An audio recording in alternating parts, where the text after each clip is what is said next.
Hey, Chicago, what do you say? It's the CHGO Cubs post-game show podcast. The Cubs lose a heartbreaker 12-11 to the Diamondbacks in 10 innings. And good morning, Chicago Cubs fans. Yes, we are live. It is 12:30 in the morning, and we are here. Credit to us. We are here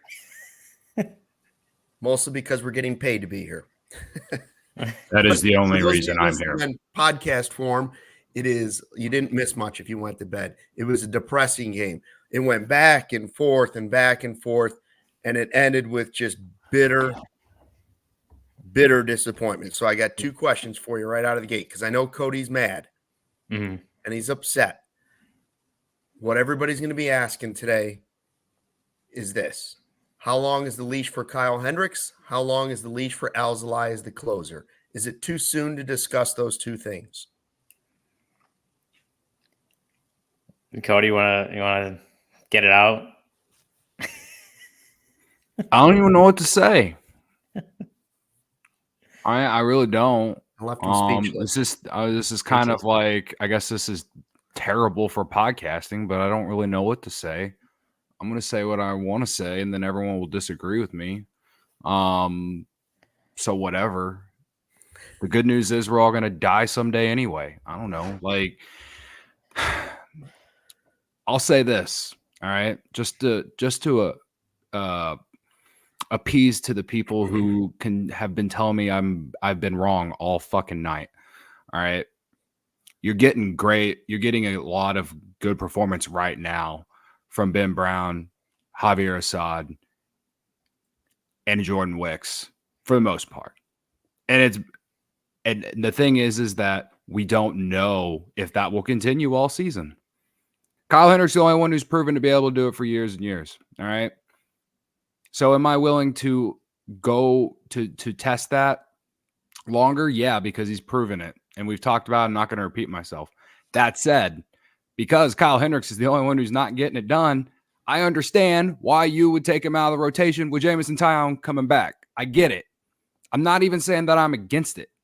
I've just always said that he has earned the right to get a longer leash than, say, I don't know, any of the young guys, honestly, because they just haven't proved anything. So that's where I'm at. I'm okay with whatever they do at this point because anything will be better than what we've gotten from Kyle Hendricks, probably. All right. That's everyone's frustration, all of it. It's all fair. I've always said it. I've never told people what to feel. I've never told people how to fan.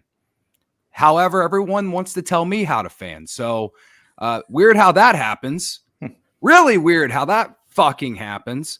Luckily, Luke's kids are asleep for that one. Yeah, well, this is late night. Sorry, Will. Sorry, very Will. Late night. Sorry, Anything Kate. Goes. Anyway, as far as Alzolay, I mean, I felt like he was going to have the easiest ninth inning that I didn't expect ever, and then Marte barely gets one over the wall. I don't know, man. Like we've always said, he doesn't get enough of the swing and miss. They don't have a shutdown closer. I had to block someone tonight because they, said some shit to me related to Luke Little because of my tweet yesterday. I mean, I don't. Who's the better option? Who's a better fucking option, brother? That's one of the problems. I think that's the biggest problem is that. And you know what I think also one of them is, Ryan? Like to come out and say, well, Hendricks, this is it. Or Alzolay doesn't deserve to keep that job. It's not about making friends. These are two of the nicest guys on the team. They're super easy to root for many, many years. So that makes it more difficult. But I agree. I don't know who your other option is as closer. I mean, is that where you want it? Is that how you want to solve where to put Ben Brown? Maybe. I mean, he's done it before. I think it's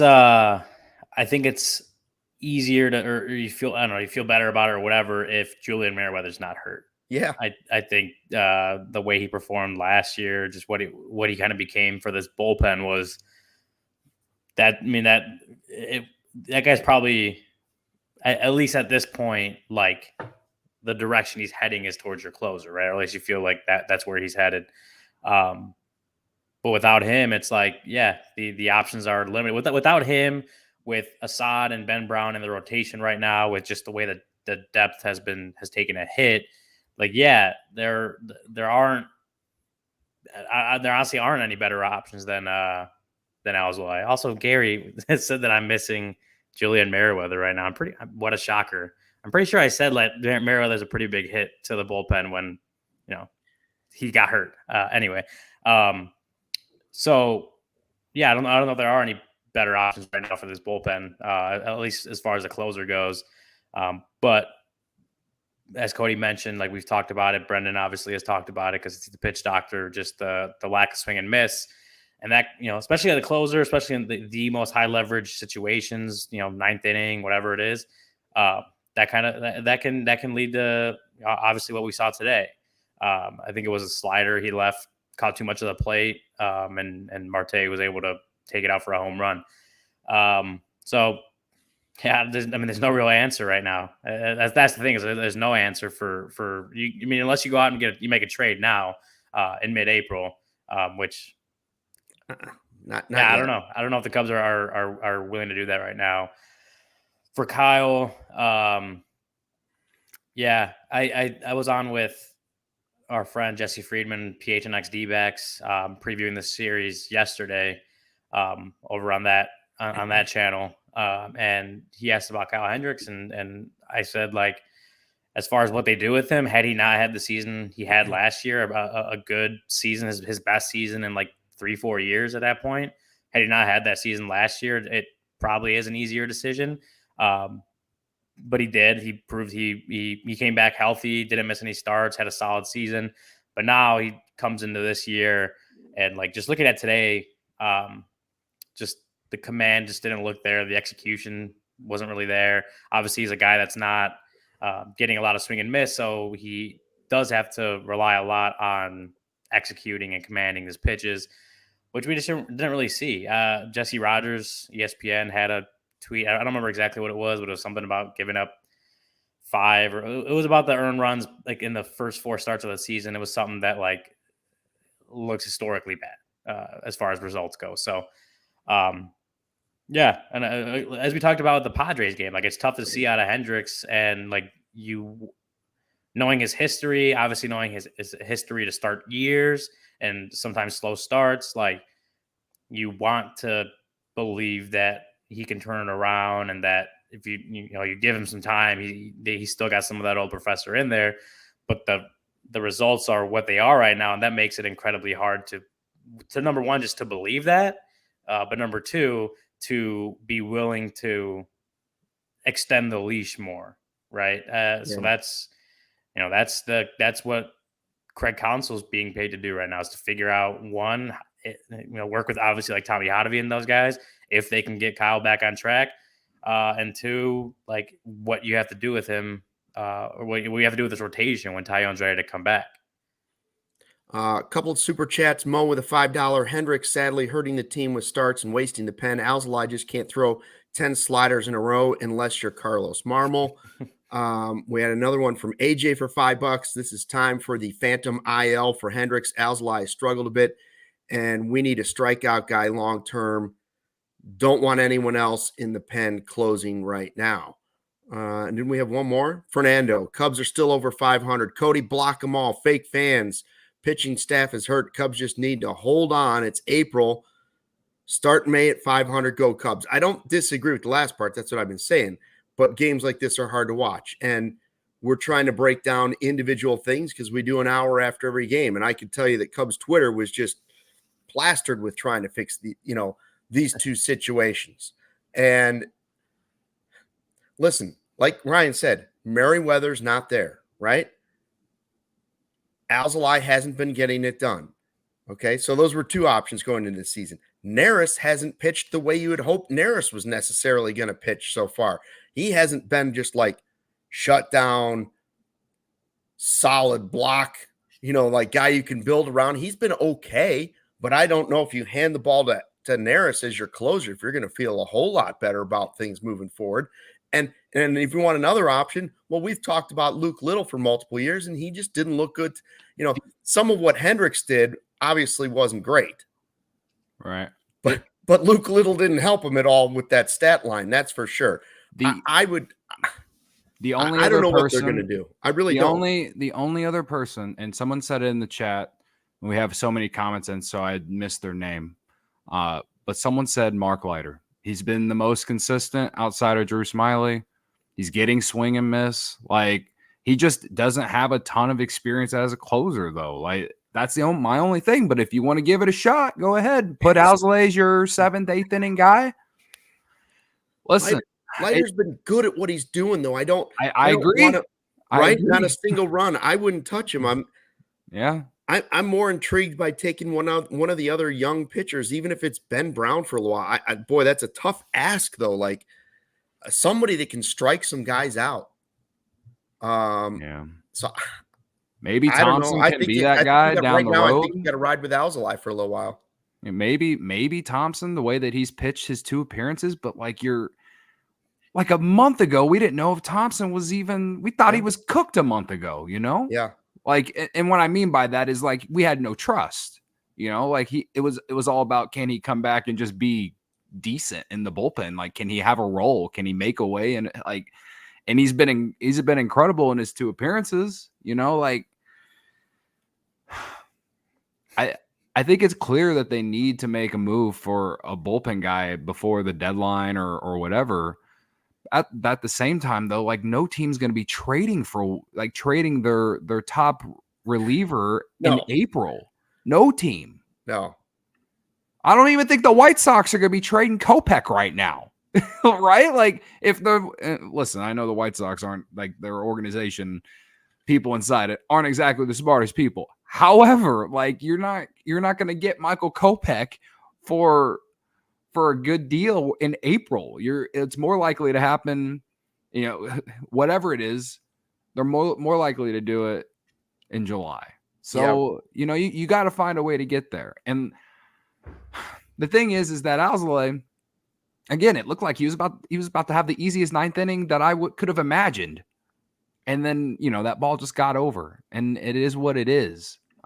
So and a thing that we haven't mentioned, and this isn't to take away criticism for Alzolay, but they could have got an insurance run after they gave up a run. Nico Horner had that 1-out triple, and then Swanson and Bellinger couldn't get him in. And, like, I've given Craig Counsell all kinds of praise related to how he's putting the lineup together. But in the 2 games that say Suzuki's been out, Swanson is hit second. And yesterday, I didn't necessarily hate it just because I kind of like the matchup. But tonight, after that, even though there was a lefty on the mound to start the game, I just don't. I don't think it's a hot take for me to say that Swanson shouldn't be hitting second. Now I feel like we're talking about Ian Happ hitting third last year. I'm getting PTSD again. Like, Swanson was doing fine in that 5 or 6 hole. All right, he's been terrible on the road trip. He was hitting well at home, but on the road trip, he's been terrible. The gods gave him a hit tonight on that ball that was hit to Carroll that hit the ground just barely, right? But this road trip, he's been terrible, and he's batting second for you. And you somehow scored 11 runs, so it is what it is. But you could have got an insurance run after Horner got that triple, and you didn't do it. What did he do? He struck out fairly quickly, too. Like, all you had to do was put the ball in play. And he didn't. And Bellinger drove in runs tonight, so I'm not even really putting too much on him. But Swanson has done nothing offensively this series. And then also, him dropping that ball or whatever also led to them getting a run. Now, granted, Almonte walked 2 guys, so that pushed that guy to third base. But still, like, if he catches the ball, it's 1 out, no one on. It's a complete different scenario and before those walks even happen. You know what I mean? And you realize how things go when runners are on base, the pressure that it is on a reliever to get outs, you know? So, again, I'm not taking any criticism away from Alzolay when I'm saying all this, but you could have got an insurance run and been up 3 runs again. Yeah, I mean, well, I don't know if it was 10 or 11 walks the Cubs gave up in this game, but there was just way too many walks. We're going to get to talking about some of the silver linings in the game. There were great moments in the game. At one point, it was going to be, the Ian Happ game forever. It was an exciting game to watch, but it was just a roller coaster ride. So, Cody, tell us about Circa Sportsbook and all the great things you can do there, because frankly, I need some positive thoughts in my mind right now. Yeah, I'm going to have to make a lot of bets to get through the night. Circa, there's 3 reasons I like Circa. Their tight money line splits. They keep as little money as possible on large market bets, especially compared to other books, because their games strive to be a -110 split on the Circa Sports menu, unlike other books, which may use a -115 or -120.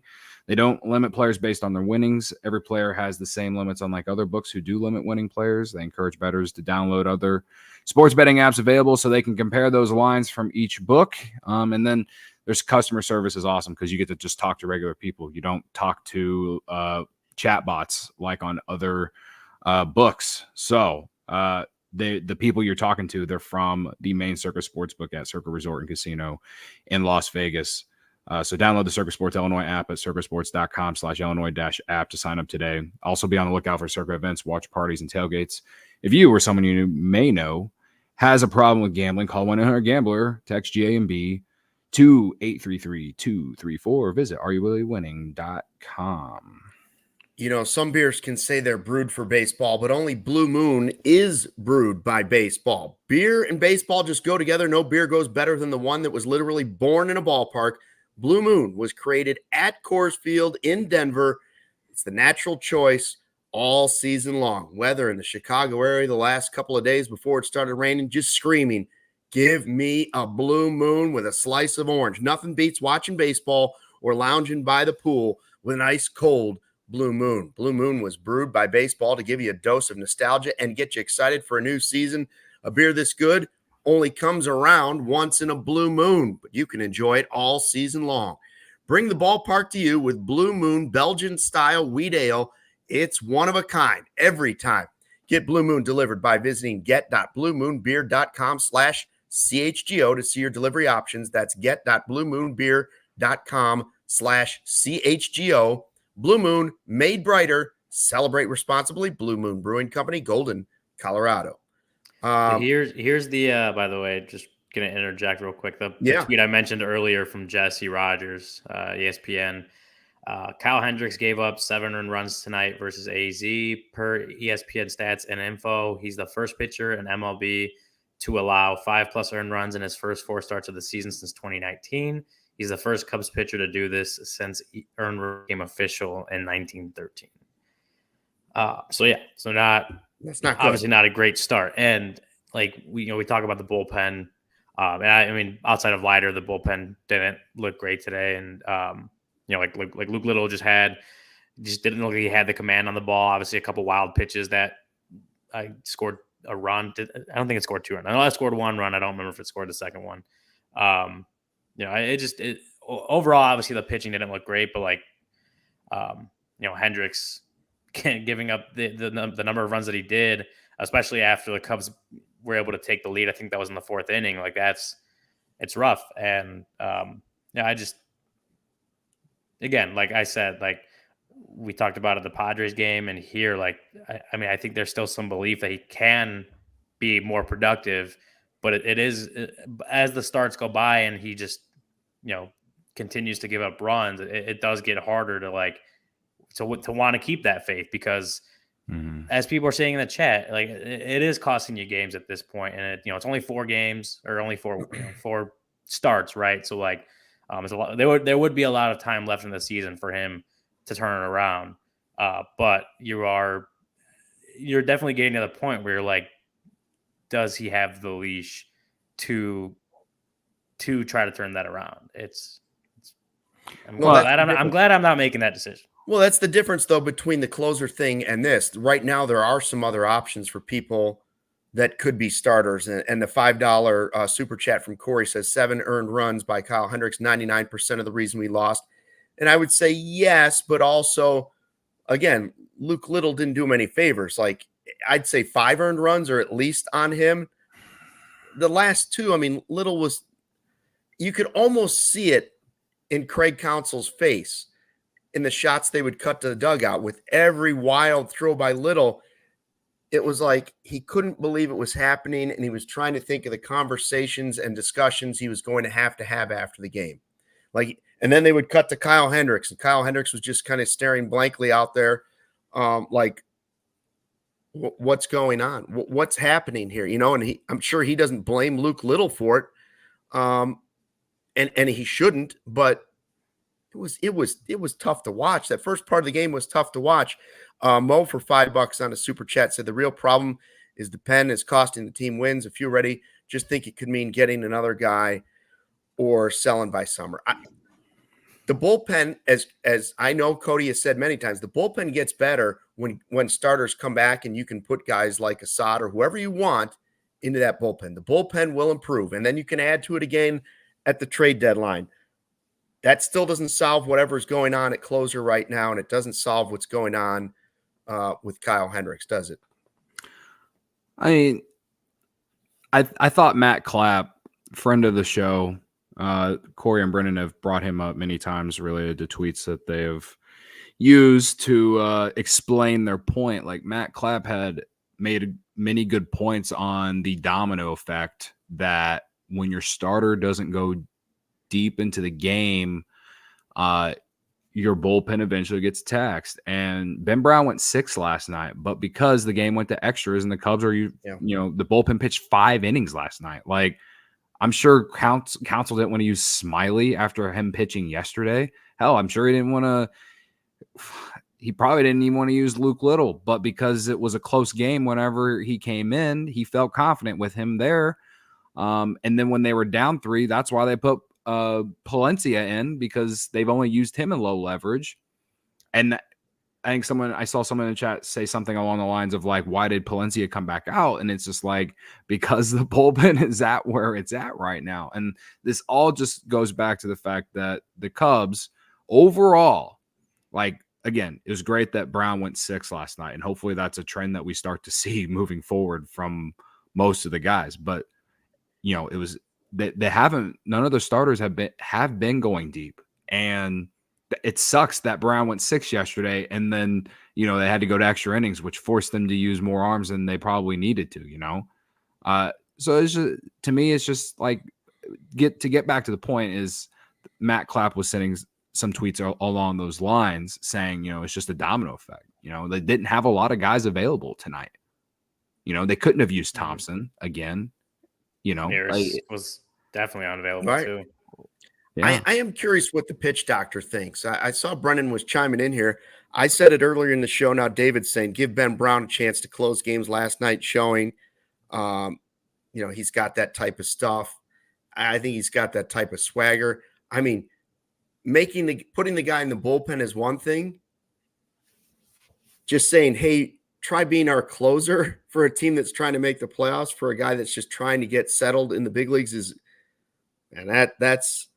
that's a tough task. Complete different like mentality. Everything's different. It's not the first inning of the game. No, it's not totally the middle innings. Like, it's the 9th inning. He might, you know? Yeah, he might be up for it, but I don't know. I suggest to see what people thought, because he's got that type of stuff. But like, it's not real fair to him. That's for sure. You know, he has the swing and miss. He touches almost, you know, he's touching anywhere from 97, 98. So he has that. What about But he does have problem walking dudes. And, you know, listen, I'm not even saying I'm against it. I'm saying that you're asking a rookie pitcher to go out there and close games for you. And he's made 4 appearances? Like, again, maybe down the line, but right now, like, I don't think so. I don't think it's a great idea. That's an easy way to ruin a guy's confidence, that's for sure. Even though he bounced back from that major league debut. Again, maybe down the line, but not right now. Yeah. Dan Kelly with a super chat. Bullpen was awful last year. Hector Neris helps. The other clowns are still awful. Jed applied a Band-Aid when you needed a tourniquet. Let's not hold back at almost 1 o'clock in the morning. Corey saying, why did you leave Valencia in to start the 6th? They're running out of arms. Yeah. It's kind of like what I think that's the guy who I was pointing out on. So thank you for the super chat. But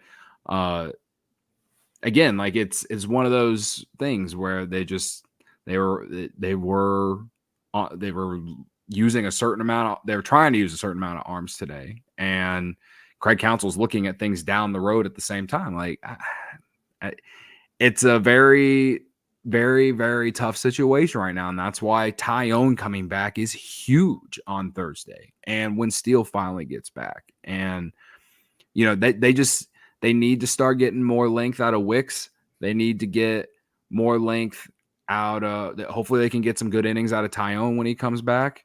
And if Ben Brown stays in the rotation and he continues to throw 5 to 6 innings, then great. They need guys to at least go 5 or 6 innings. They absolutely need it.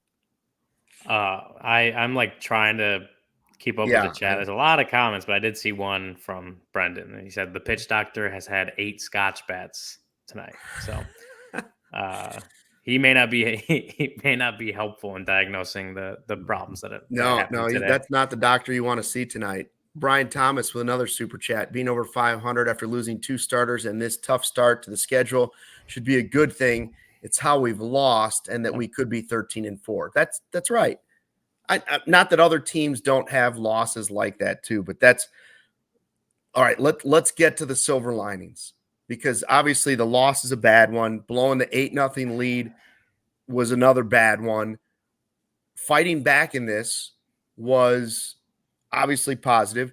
Nick and 2 of the guys that got you the lead and helped you tie it were guys that we've been saying, man, when are they going to come around? Ian Happ, Nico Horner. Nico's bat seems to be waking up. Maybe it took that tomahawk swing the other day, but Nico had a pretty good game here. And we already mentioned his name. Leiter was good tonight. I just don't personally think that you want to make him the closer. But those 3 guys to me all stood out as, obviously positives in a game that was going to be remembered as a huge negative at the end of the season. Mm-hmm. Yeah, I mean, I was never worried about Nico to begin with, but, glad to see him make me look like I know something. I know a lot of y'all think I don't know anything. So at least I know one thing tonight. I know one thing, and that is that Nico Horner is good at baseball. Guy can glove it. Guy can hit it. I mean, just glad to see him break out a little bit because the offense needed it. It sucks you help score 11 runs, you had a 4-hit game, and you lose. It sucks, but yeah, it's a good sign moving forward. I thought, he kind of flashed. We've talked about him in the slug. I mean, he almost hit one out. He hit it off the wall tonight. So multiple extra base hits, right? So, I mean, that's what I've wanted. I've wanted to see more extra base hits. I haven't asked for slug. I've asked for more extra base hits. And he showed that tonight. So, yeah, I mean, I hope this, like we all thought last night's game, as in game 1 of the series, was like a stepping stone, perhaps a breakout. And that carried into tonight. It was a great matchup for him too, with the starter that was on the mound. So, I just want to see him continue to build off these last 2 games moving forward, because the Cubs offense needs it with Seiya being out. Yeah, that's the thing. And you mentioned it, Cody, when last week when we were getting comments like, "Are you worried about Nico? Are you worried about Nico?" People freaking out about Nico, and we were like, "No, it's early. He's a good hitter. This happens to plenty of baseball players at this level, and just slow start, whatever." And just in the last 2 games, average jumped from 182 to 264, on base from 351 to 403, slugging from 205 to 340. So not fantastic results or anything, but you see how early it is and how quickly a couple games can, obviously help those numbers look better, but just show you that guy just maybe is having a slow start, right? So Nico, couple good games now in Arizona, definitely a huge part of winning yesterday, that first extra inning game of the series, and a huge part of nearly winning this one for the Cubs. Happ with the grand slam. Happ hitting from had a great day from the right side, and I think Yeah. Like, we'll get to who you got, but none of us picked Hap for who you got. And part of my thinking was just like righty on lefty. Obviously, they move him down the order in those situations. I think just numbers wise, better as a left-handed hitter than a right-handed hitter. But he had a great day today. He had the go-ahead grand slam, nearly won in the game. At the plate, at least, the 3 for 5 or something like that. It was a really good day for him at the plate from the right side for the most part. And then, those two, as Cody said, are with Seiya out. Like, those two guys are guys that are going to need to step up and help contribute to the offense now that Seiya is down, right? Like, Michael Busch didn't have a great game today. His home run streak ended, but he's been pretty hot lately, the last like 10, 11 games or so, he's been hitting really well, and the approach still looks fine. He's a rookie. Walk. Yeah, you got to walk. But obviously he's a rookie. Rookies, as we know, pitchers start adjusting to him. I'm not saying he's in a slump right now. It was one game, but like, if he has some struggles coming up, like, that's not unexpected. Cody Bellinger still hasn't really broken out yet. Dansby, as Cody mentioned, is he's not done well the last few games. It's like you're not going to get all 9 hitters hot at the same time, but especially with your best hitter out, you need more guys to start rolling, to start getting hotter, to help carry the load on the offense while he's out. Again, like Nico and Hap seeing that today, they scored 11 runs, so it's not like you can't truly complain about what the offense did today. Like, 11 runs should be more than enough to win games. Obviously, but like I said, Nico and Hap having good games today. Miguel Amaya had a good game at the plate today. You're going to need a lot of guys to step up, and obviously the hope is you don't have to score 11 runs to win games, but you are going to need a lot of guys to contribute a little bit more with Seiya out. Like today was just a good day for that to happen, for most of the lineup to put up runs. I don't remember how many extra base hits it was, but it was like double after double after triple after double that one inning. That was good to see, as far as an offense that we've noted for the last few games just wasn't putting it together, and then they break out and have this kind of game. So like, obviously the hope for the Cubs is that that's a sign of things moving forward, that the offense is starting to, even with Seiya out, going to find a little bit of a rhythm here and get back to what they were doing before this last few games. Yeah, and you mentioned Seiya Suzuki. We'll get to more on that in a second, an update. But first, want to tell you to stop by Salerno's on Tap, located at 1201 West Grand Avenue in Chicago's West Town, and enjoy our tavern-style pizza and ice-cold beers. Whether you're headed to the game, want to watch it live on our big screen TVs, or watching from home, we've got you covered. Go to salernospizza.com or call 312-666-3444. Mention CHGO and you will get half off your pizza. So head to salernospizza.com or call 312-666-3444 for more information. Mention CHGO and get half off your pizza. And then drive home a winner this April after visiting our partner, Ray Chevrolet. They're sharing their best offers of the year right now. Make your way to Ray Chevrolet on Route 12 in Fox Lake to join in on the savings. As one of the top-selling Chevy dealers in the Midwest, you're always able to shop one of Chicagoland's largest Chevy inventories.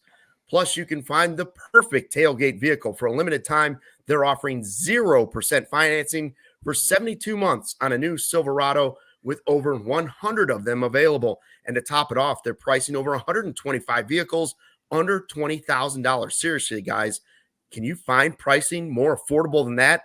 The answer is no. Get a free oil change at Ray Chevrolet in Fox Lake when you mention CHGO. That's right, a free oil change. All you need to do is mention us, CHGO, when scheduling that oil change.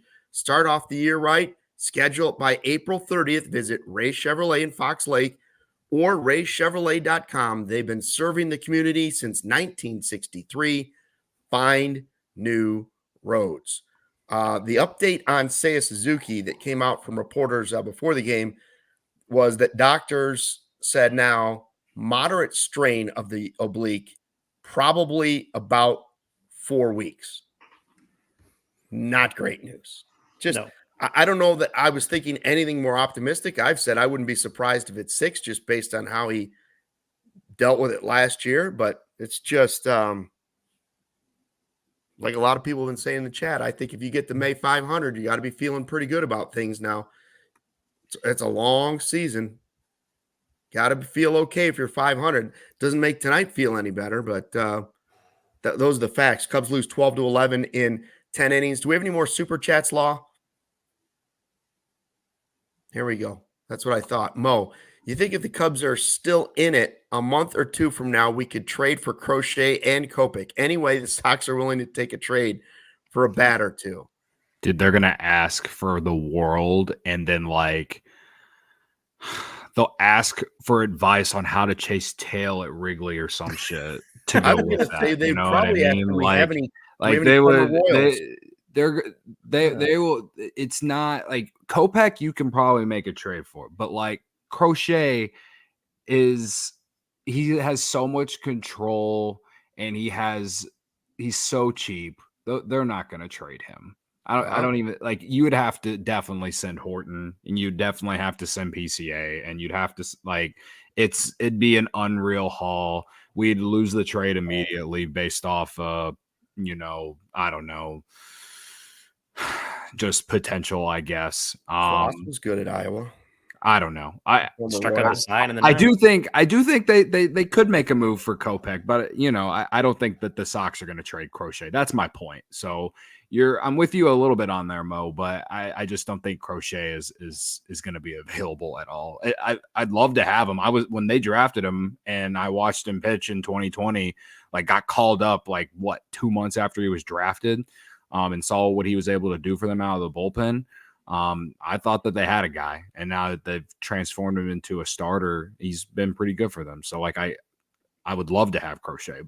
Always. I mean, we made jokes during the 2022 season on this podcast to the Sox guys, like, hey, because Crochet had Tommy John. He had Tommy John. He was out the entire season. And we were like, we'll trade you Wisdom for him. We were making these dumb jokes, right? Like, wouldn't take him.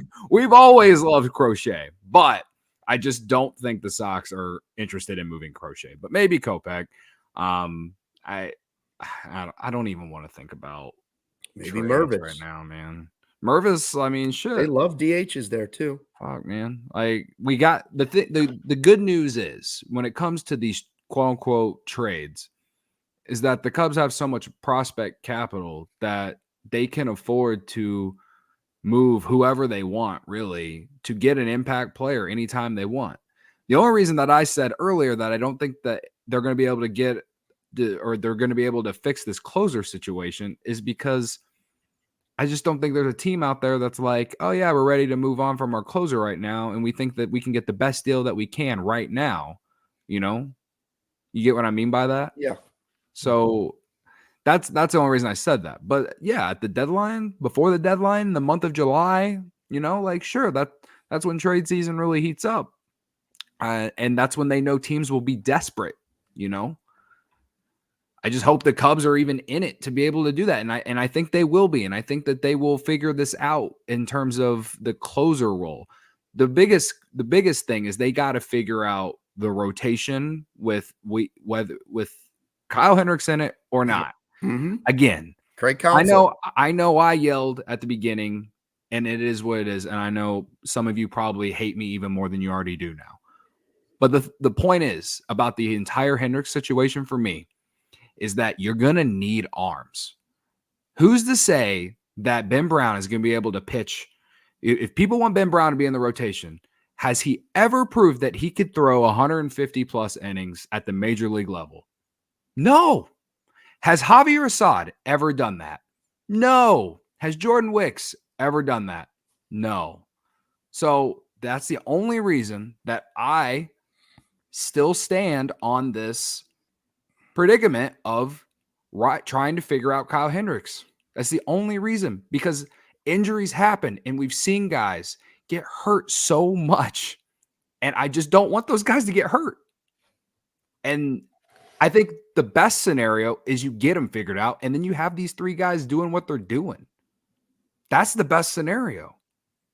Obviously they got to get them right, but I just don't think DFAing or just sitting him is going to get that done. I would be completely shocked if they actually did put him in the bullpen because he's never done it.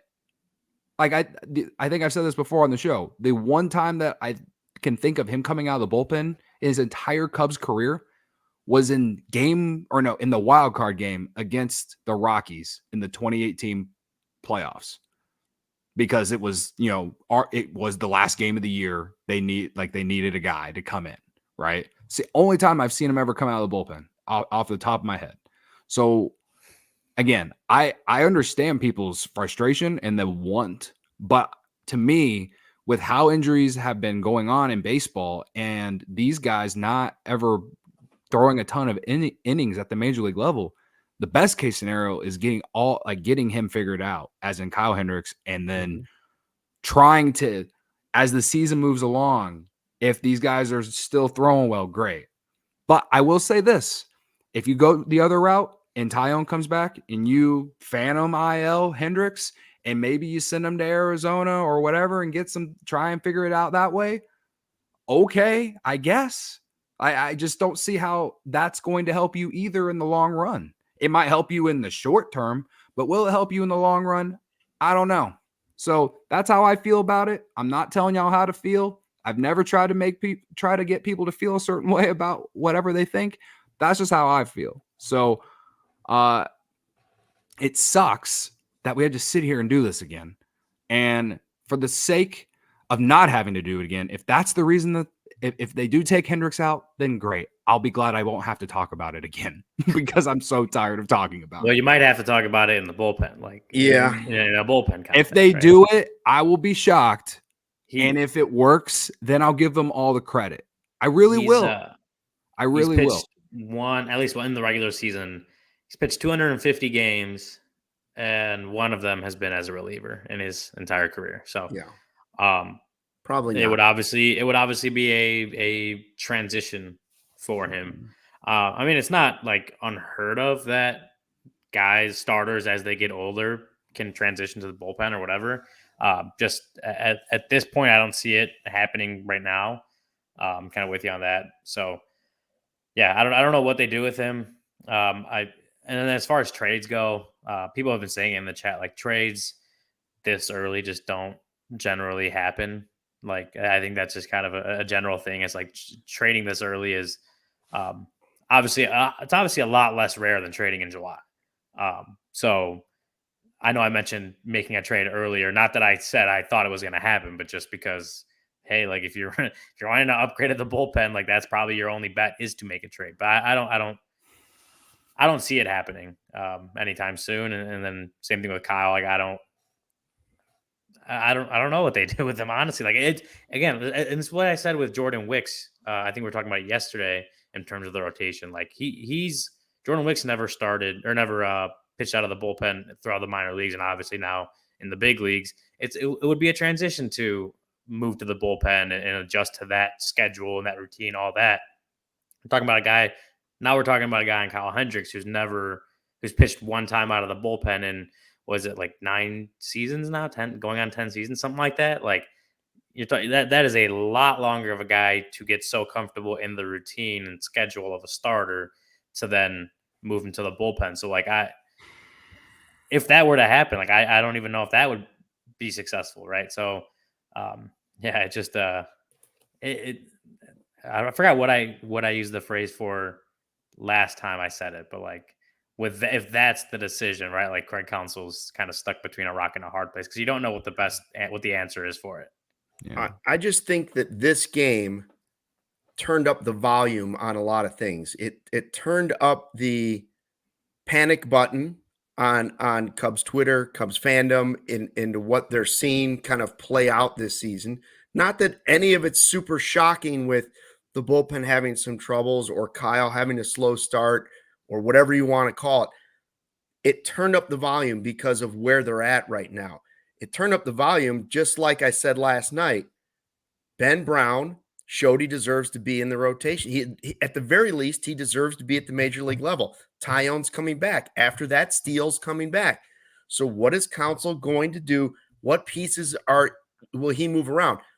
Now in game 3, you still have a chance to win the series. Jordan Wicks, how long can you stay in the game tomorrow? If you want to be in this rotation, I think he's done a really good job. I personally think he believes he should be in the rotation, and I do too. But he's got to stay in the game longer. He can't give away at bats tomorrow. He's got to stay in there and not only keep a Diamondbacks offense off the scoreboard, he's got to pitch enough innings so that they don't have this happen again tomorrow because the bullpen's burned again. So it's a huge start again for Wicks. So let's see if he's up to the task. Now, we've had multiple guys show that they haven't been up to it, right? Today you had multiple guys show they're not up to it. But you've also had in the last 48 hours, Ben Brown show that he is up to that task. And you've had other people come in and offer up pretty good efforts here. So Keegan Thompson's another one. I heard a counsel talking before the game with the score, and he raved about the job that Keegan Thompson did in game 1 of the series. He did a great job. A guy on second base, he comes in and gets out of it twice. He's like, he just said, it was noticed. I'm just going to say it was noticed. It was a tremendous job. Okay. Yeah. Circle of confidence. There he goes. He's going over into that circle of trust a little bit. Where's Jordan Wicks going to be after this start tomorrow? That's, to me, I've moved on from this game now. Forget about it. But how is tonight's game going to now impact moving forward? Wicks is the next domino to see that. Yeah. And with obviously the way the bullpen has been used the last 2 games, just because extra innings, a lot of usage.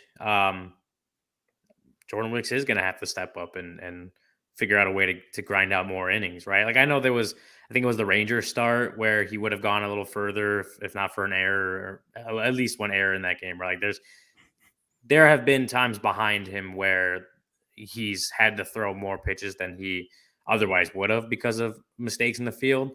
But like tomorrow, like just that, like the defense is going to have to be sharp, obviously. Like Dansby made that error. It was an error, right? It was ruled an error, the Corbin Carroll one. Yes, I believe so. Yeah. So he made that error. He's got to be he's obviously got to not make errors to help out. But Jordan Wicks, yeah, he's going to have to find a way to get through more innings than he has so far this year because, number one, the bullpen needs it, but just the team needs it. The team needs a good showing from him. Obviously, to bookend this long, tough road trip, but you want to take a series in Arizona, the team that basically knocked you out of playoff contention last year. You want to end the West Coast trip where you're missing multiple necessary pieces. You want to end that with a positive record, right? You want to just go back to Wrigley on a high note. Like that's important, and it's gonna start with Jordan Wicks and what he can potentially do tomorrow. He's got to be good. He's got to give him a good showing tomorrow. And like I always say, like for starters, especially young guys, it's the main thing is just going out there and giving your team a chance to win, putting your team in a position to win a ball game. That's Jordan Wicks' main job is giving this team a chance to win tomorrow because they need it. Yeah, Cody, you look disappointed. Just remember, it could be worse. You could have been wearing one of those mustard uniforms tonight. Those Savannah Banana. Those are some of the worst. That might be the worst uniform I've ever seen on a baseball field. I'm not even. I guess they're awful. I'm not. I don't. You called this a bad loss. Like I don't even call this a bad loss. This is a loss that honestly, like, I just wish they didn't go back and forth. Like when it was 4-1, I was like, I wish they would have just lost 4-1 or 5-1, whatever, something like that. Me too. We could have done this show 2 hours. We could have done the show earlier, and we could have just sat here and bitched some more about Kyle Hendricks and been done. Instead, not only was Hendricks bad, Alzolay blows a save. I'm going off about Dansby hitting second like it's Ian Happ batting third. All these little things that trickle down from it. But at the end of the day, Kyle Hendricks just has to be better. It's just that when you talk about this game in general, the overall thing to take away from this game is that Kyle Hendricks just wasn't better. To me, it was the 2 home runs he gave up. And then, counsel brought him back out there for that third time through the inning or third time through the lineup, and it just didn't work again. and it is what it is. I've said my piece on that. So, again, I could be so off about this whole Hendricks thing, and that's fine if I am. All right. But when you talk about just this game in general, like, the bullpen was great last night in game 1 of the series. All right. Was in the bullpen, the way that this game went tonight, sure, you can argue that the bullpen wasn't good. But again, it all is based off the fact that the bullpen has been used so much. I guarantee you, Counsell wish he could have used Neris in tonight's game, but he had to use Neris in consecutive games on Sunday and yesterday. So he couldn't use him tonight, right? Like, there's other scenarios. I'm sure he wanted to use certain guys. And if this bullpen was more fresh, then he probably could have. So at the end of the day, it comes down to your starting rotation. Are they eating enough innings for you? Are they keeping you in the game? And so far this season, Kyle Hendricks just has not done that. I can acknowledge that. And I think everyone is acknowledging that. Even you two and Corey and Brendan, who have also been on my side with this. All right. So that's the biggest takeaway from this game. The reason that this game went the way it did. I think someone sent a super chat basically saying that it was like 99% of the reason why they lost the game. And I agree.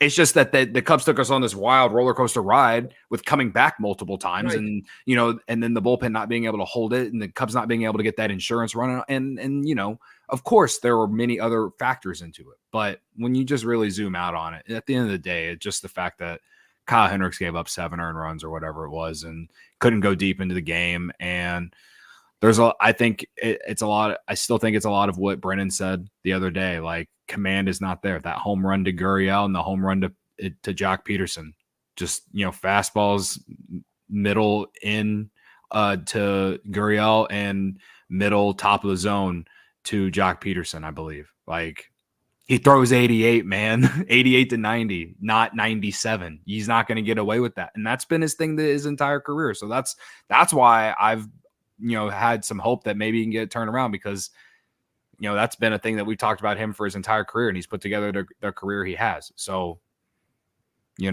but he ain't getting it done. So if this is it, then it's it. It is what it is, man. Jason in the live YouTube chat says Hendricks is not the worst number 5 in the game. Wouldn't shock me if he gets it back on track. While Fernando for a super chat says keeping receipts on all these trolls tonight. We're talking about the Cubs 12-11 loss in 10 innings to the Diamondbacks. Rough night for Kyle Hendricks. Rough night for Adbert Alzolay. But the live YouTube chat, we got 212 people, and it's almost 1:30 in the morning Chicago time. So shout out to everybody that's watching this live YouTube chat. Best way to enjoy the experience, subscribe to the CHGO Sports YouTube page. And hit a like. I saw someone say they're not giving us a like because the Cubs lost this game. The Cubs lost. And I'm like, we're not the Cubs, man. It's not our fault. No, did I throw a wild pitch? No. Yeah. No, I multiple wild pitches. Yeah, sorry, my bad. I will say I would put it on the side of bad loss territory just because of the way it happened. Obviously, the Diamondbacks just having gone back and forth and getting the 3-run lead that late in the game, and then the Diamondbacks scoring a run in each of the last 4 innings, like it's definitely more in bad loss territory for me. But it's not a end of the world loss. It's not a loss that they can't bounce back from and win a series tomorrow. Like, I don't look at it, I guess right now, like we might have said that with the Marlins losses last year in May. Like, I don't look at it right now as one that we'll be looking at in September as they needed to win that game. Like, I don't, that's it could definitely happen for sure. Like, we saw it last year. It could happen where we are looking back at a game like this and saying, had they only won that game, things might be different. But it was a tough loss, a very tough, rough loss. But offensively showed that they can have a game like this. Brandon Pfaadt is pitching for the Diamondbacks tomorrow. He hasn't had he struggled a little bit the last few times out, I believe. So maybe potential for another good offensive performance. And like we said, Jordan Wicks hopefully goes out there and shows something and gives this team a chance to win and gives it some length, take a little bit of pressure off the bullpen, like all the good stuff. Like, that's the hope. And it could definitely happen. So my original point, like, while I would say it's more on the bad loss side of things, it's not one that like Luke said, like you already passed it. You're past it and moved on to tomorrow and looking at how they can win a ball game tomorrow. Flush it and say, see you in Milwaukee. No, that's it's a bad joke. But it's late. All right. Who you got? Let's get to it real quick because it is now almost 1:30 in the morning, as I mentioned. We were arguing on our Slack channel during the game, watching it back and forth. I was saying, oh, Bellinger gave him the lead. That's a game, could be the game-winning hit. That seems like a billion years ago. I would say it was Nico. Yeah. Yeah. I would say Brendan probably won. Who you got? Mm-hmm. Brendan going back-to-back with 4 Nico. hits, 4 for 5. Is that what he ended up being, I think? Yep. 2 runs, an RBI. Probably it. Yeah. Corey had a Maya, so you got a close second. I thought Bellinger would have had a better night if he wasn't robbed of that hit in the first inning. Or if that ball before he struck out with the bases loaded would have been a double down the line. It was about a foot wide. Yeah. I've seen some continued Bellinger slander in the chat tonight. I'm telling he's starting to hit the ball hard the last 2 games. So you want me to go with some positives, I don't think anyone does, but if there was some positives that maybe didn't stick out from this game, I would say it was Bellinger. Plus he hit that triple. So, I mean, do we have any more super chats, Law? Anybody that we missed tonight before we head out? Mo says, well, why get counsel with no arms? We've talked about that a lot. Like it's all the financial thing, and we'll see where it goes here before it's all over. Jordan for $1.99 super chat. Dansby can't be striking out in the 8th for $25 million. There's the Dansby. Now we're complaining about spending money. Now the Dansby dislike is coming out. I tell you what, you are going to like the Friday 120 Club. Make sure you get out there with Bragg and Cody coming up on Friday. Get your bleacher ticket, and then meet up at 9:30 in the morning over at Murphy's. The post-game bash is going to be at Almost Home, and then you sit with everybody in the bleachers. Friday 120 Club. Yeah, they play the Marlins this week, so I mean, hopefully. By Circa, by the way, our friends at Circa. I sent Braggs a really good sign idea. I sent it. I thought of it while I was walking to my car today, so I think we'll have a good one. No, save it. Don't tell us what it is. I'm not going to say it. And shout out, presented by our friends over at Circa too. Yeah, Friday Circa Club. Great Shout out them. Shout out Circa. And again, shout out to the live YouTube chat. 203 people at 1:26 a.m. I think that's long enough. I hope this was good therapy. And, good therapy. Yeah. Now you can look at yourself in the mirror later this morning when you get up out of bed and you say, I'm good enough. I'm smart enough. And doggone it, people like me. You want me to say that? I know idea what I'm talking about, but some of the old heads out there will know what I'm talking about. I don't know what you're talking about. Stuart Smalley. Yeah. Stuart Smalley. Look it up on the interweb. Got nothing. It's out there. You have to type www.google.com and then you do some of that other stuff. All right, Cubs lose 12-11, 10 innings. What in the hell just happened? Yeah, it's I'm good enough, late for second. Smart enough, and doggone it, people like me. Fly the W. Bye, guys. We all silly like the mayor.